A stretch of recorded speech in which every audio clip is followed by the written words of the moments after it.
You want us to be sincere? I'm being sincere. This is going to ruin my life.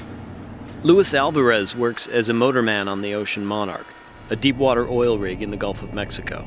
He's been working offshore for 21 years and worries that the government's response to the oil spill in the Gulf will cost him his career. We just want the rest of America to actually see the real people you're hurting that's got families, not to shut down the whole oil field because of one company's mistake. Here in the Gulf region, the oil industry is one of the last vestiges of the blue-collar American dream, where people without advanced degrees can still make a good living doing manual labor. We will continue the existing moratorium and suspend the issuance of new permits to drill new deepwater wells for 6 months. In the wake of the Deepwater Horizon disaster, President Obama halted deepwater drilling to allow time for an investigation and to make sure that it never happens again. On the Monarch, one of the 33 rigs shut down by the ban, Alvarez said rig workers were concerned about the oil leak and its devastating impact on fishermen. And we're going to get it cleaned up. It's a tragic disaster, but they're not the only ones suffering. The workers also pointed to the rig's drilling hole, where they were running pipes to a new well just 2 weeks ago. Now, it's just an empty hole. Ocean Monarch Control Diamond 71 is 20 minutes out in the blind. The Times was flown out to the Ocean Monarch on Tuesday by Diamond Offshore Drilling, the company that owns this $300 million deepwater rig, currently sitting idle in shallow waters. What we found was a company on the brink of abandoning the Gulf. If others follow suit, the industry could take thousands of jobs overseas. That leaves workers here frustrated and scared. I have a kid starting college this year, and it's a shame that I had to tell my 18-year-old son that he might have to help Daddy buy groceries. Most of the nearly 40 contract workers who round out the Monarch's crew have already been sent home. Normally it's probably over about 500 pallets in here stacked 2 to 3 high. How many jobs does this room represent? Yeah, probably four jobs.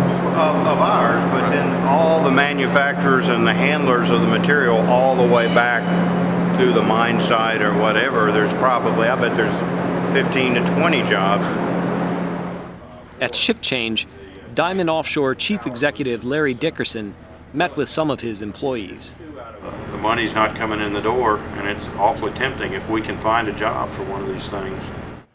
Dickerson says he'll be forced to look for contracts overseas in places like Brazil and West Africa to keep his rigs working. If that happens, lower-level workers will likely be laid off, and the rig probably won't return to the Gulf for 3 years or more. If this process is repeated on rigs across the Gulf, workers fear employment options here will dry up. We're going to see whatever it is that we can do. I'm just afraid, and I'm trying to be honest with you, that it's going to involve rigs going overseas. The Times sat down with some of the guys most at risk. That's all you know is out here. Yeah. Like, 14 years. I come pretty well from school, basic training, National Guard, to here. I've been here ever since. That's all we know. You're just in such turmoil. You don't know what you're going to do for your family. Is your wife working? Taking care of the 3 kids. Have you talked to her about it? Yeah. She's looking for a job right now. I'm gonna find work somewhere, whether it's flipping burgers, whether it's digging the ditch. I mean, whatever I got to do for my family, I got to do it. Rusty and Athena Brown's son, Bennett, was born with club feet. Because of Rusty's job at Diamond Offshore, Bennett was able to get the care that he needed. I mean, and doctor bills was coming in every day, wanting that money, but if we wouldn't have had that insurance, we had such a good insurance through his work, we wouldn't have been able to afford them. I don't know what we had done. Back on the rig, everyone anxiously hopes the drilling moratorium won't last as long as expected. They also feel frustrated at what they perceive as the willful ignorance of many Americans about the role oil plays in everyday life.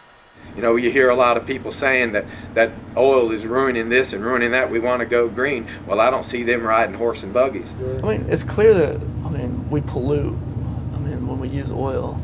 And I know these greener energies are they're great. The only problem I see with it is, whether it be wind, geothermal, or whatever, I don't think have the technology yet for it to be a viable source of energy.